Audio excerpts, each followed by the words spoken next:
在视频的开头，我们先来看一下这张照片，大家一定不认识他是谁，看样子是在宣传自己的新书。但是你能想象，在25年前，他在地窖里面经历了长达80多天的虐待，而当时他只是个12岁的孩子，不敢相信他都经历了些什么，而他又是如何虎口逃生的呢？下面我们就一起来看看这个被变态囚禁了80多天归来的奇迹。这天是个普通的星期一早晨，12岁的萨宾打灯，背着书包，和往常一样，骑着自行车独自去上学。然而刚骑了1/3的路程，一辆白色的面包车停在了他的边上。接下来发生的一切使他猝不及防，车的侧门被打开，一个男人迅速地把他拉上了车，他还被迫吞下了小药丸。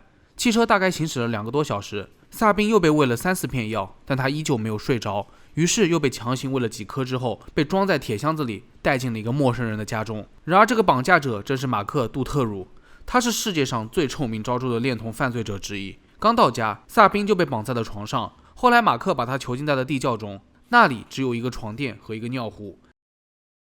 接下来就是没有尽头的虐待。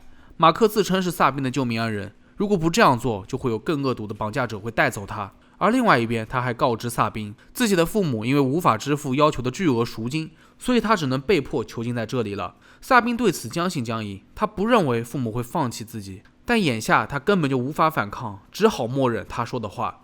被囚禁在地窖当中的萨宾每天只能吃一些冷肉丸、番茄酱、变质的面包和水，生病了也只能吃过期的药。马克不是天天都会到地窖折磨他，有的时候2天一次，有的时候甚至1个多星期来一次，而萨宾则表现得很配合，因此有几次他都被带到了1楼吃东西。根据萨宾的回忆，1楼有1间厨房、2间卧室，他还使用过浴室。如果当天晚上要在同一张床上过夜的话，马克还会把他的脚和自己的脚绑在一起，他根本不在乎是否疼痛。一旦萨宾流露出反抗的意思，他就会大声训斥，不允许他大惊小怪。而且他还会经常威胁萨宾，如果不乖乖听话的话，自己就会把他交给某个帮派，他会在那里受尽折磨而死。所以萨宾只能为了生活忍气吞声，苟活着。在平时的生活当中，萨宾经常能听到一些噪音，但是在这个家里面，他没有见过第3个人，大部分时间都是一个人在地窖当中阅读书包里面的各种书籍和作业。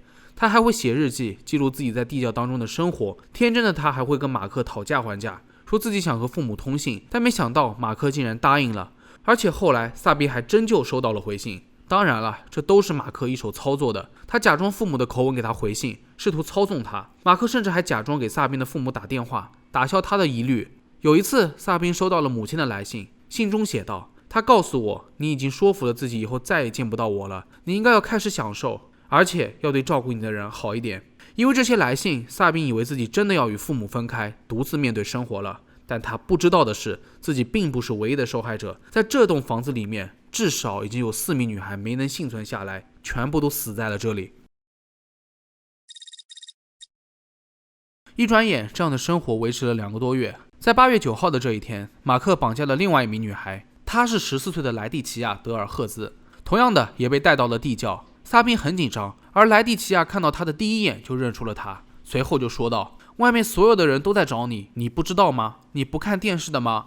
与此同时，萨宾被绑架那天，虽然早上没有什么人，但还是有目击证人看到带走女孩的车牌号码。虽然记得不完整，但也算是一条相当重要的线索。而当莱蒂奇亚被绑第6天后，警方就找到了马克，因为他早就是一些案子的嫌疑人了，有许多证据都指向了他。而马克也没有挣扎，他告诉警方说自己有2个女孩要交给他们。当调查人员进入地窖之后，发现了萨宾和莱蒂奇亚。在长达80多天的囚禁生活之后，萨宾终于解脱了。当他走出地窖的那一刻，竟然还跟马克说了一句谢谢，因为他一度以为是马克帮忙找来的警察，所以他们才能恢复自由，真的是被关傻了。后来萨宾被告知这个男人的真实姓名，得知他犯下的这些罪行之后，萨宾才意识到自己曾经离死亡有多么的近。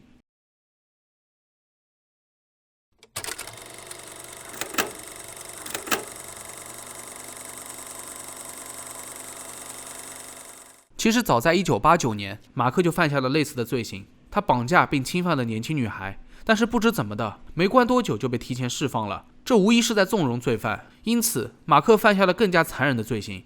在1995年的6月，马克绑架了2名女孩，朱莉和梅丽萨，就连他的母亲都知道，还给警方写过一封信，说他知道自己的儿子绑架了2个女孩，并将她们关在家里。再加上马克有过类似的案底，这还不够明显吗？然而在警方寻找失踪的朱莉和梅丽萨的过程当中，分别在12月13日和19日2次访问了马克的家。陪同警察的锁匠描述，他听到过屋内传来孩子们的尖叫声，自己绝对没有听错，一定要把这个地方翻个底朝天，不然自己是不会走的。没想到其中一名警察不为所动，甚至不客气地说，这里的警察是谁？我才是。然而目中无人的代价就是这2个女孩最后被活活的饿死了。在法庭上面，萨宾直直地面对着近在咫尺的犯罪者，他对这个骗他父母已经抛弃了他，不肯支付赎金的男人内心非常的愤怒。他质问马克为什么当时没有杀了自己，马克含糊其辞，说自己对他产生了感情。萨宾只觉得很可笑，这个谎话成篇的男人再也无法操纵他了。他冲着马克大喊大叫，脏猪，发泄内心的情绪。而在审判期间，马克自称自己只是一个大规模恋童癖团伙的爪牙，该团伙成员包括了比利时的上流知名人士和合法机构，自己不应该承担所有的责任。因此许多人都认为马克只是团伙里面的一个小喽啰，背后还有更大的阴谋。但是萨宾并没有见过其他罪犯。不过有人怀疑，经过了80多天的监禁，萨宾怎么可能还记得那么清楚呢？他完全可能被服用了药物，所说的证词不能全信。而萨宾表示这一切都是无稽之谈，因为自己只是被绑架的时候吃过药丸，其他的时候并没有。在1996年的10月，35万人在布鲁塞尔游行，抗议警方在此案中的无能表现。再加上审判的缓慢以及令人不安的传言，公众们非常愤怒。最终，马克因绑架并强奸6名年轻女孩被判了无期徒刑。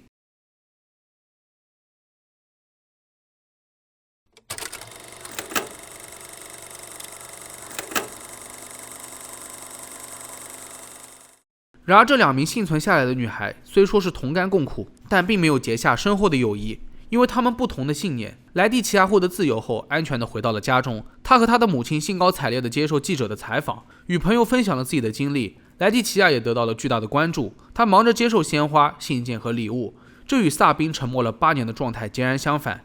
但是这些都不是重点，莱蒂奇亚竟然在记者的怂恿之下，还给萨宾打了电话，询问那些自己不知道的细节。他还假装是一个人，到后来萨宾才意识到，当时记者就坐在他的边上，一五一十地写了下来，所以这段友谊也就此散场。其实这个忍受了80多天虐待的萨宾，比任何人想象的还要坚强。回到家后的他拒绝了任何人的帮助，包括了家人、朋友、警察、医生等等，他们希望用自己的方式能够帮助到他，但似乎萨宾并不接受，他只想做个正常人。母亲很担心，想分担他的痛苦，但萨宾觉得一切已经结束了，说出来也不能改变什么，反而母亲会更加痛苦。然而母亲强烈要求带他去看精神科医生，医生指着拿着花的小女孩，问他看到了什么。萨宾如实回答，又指着黑影问他，他又说只是黑影。精神科医生很怀疑，真的仅此而已吗？萨宾听到后很生气，从此拒绝了这种出于善意给他带来的压力，因为自己并没有像别人想的那么脆弱。萨宾只想做回正常人。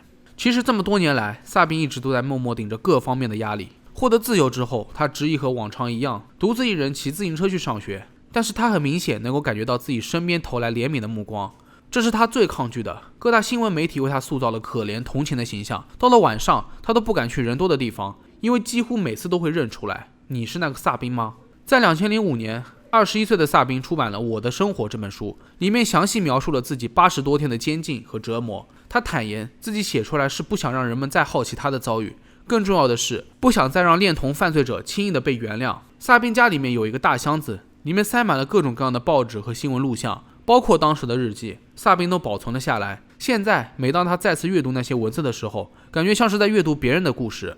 很久以前，有一个不幸的女孩遭遇了如此变态的经历。其实事已至此，自怨自艾是没有任何意义的。在很多类似的案件当中，有许多父母并不希望儿女出来谈论自己经历的恐怖，躲得远远的。但是这不仅让犯罪者更加猖狂，对受害者的创伤也不容小觑。其实没有什么比遗忘更好的了，但随着时间的推移，任何事情都会慢慢淡出生活。萨宾用自己的方式勇敢地维护了尊严，忘记那个12岁的女孩吧，只记得现在这位成功的女作家萨宾。那好了，本期视频到这里就结束了。大家对于这起案件有什么看法，可以在评论区留言。如果你们觉得视频做得还不错的话，也别忘了点赞、收藏、加关注。我是正正，那咱们下期视频再见吧。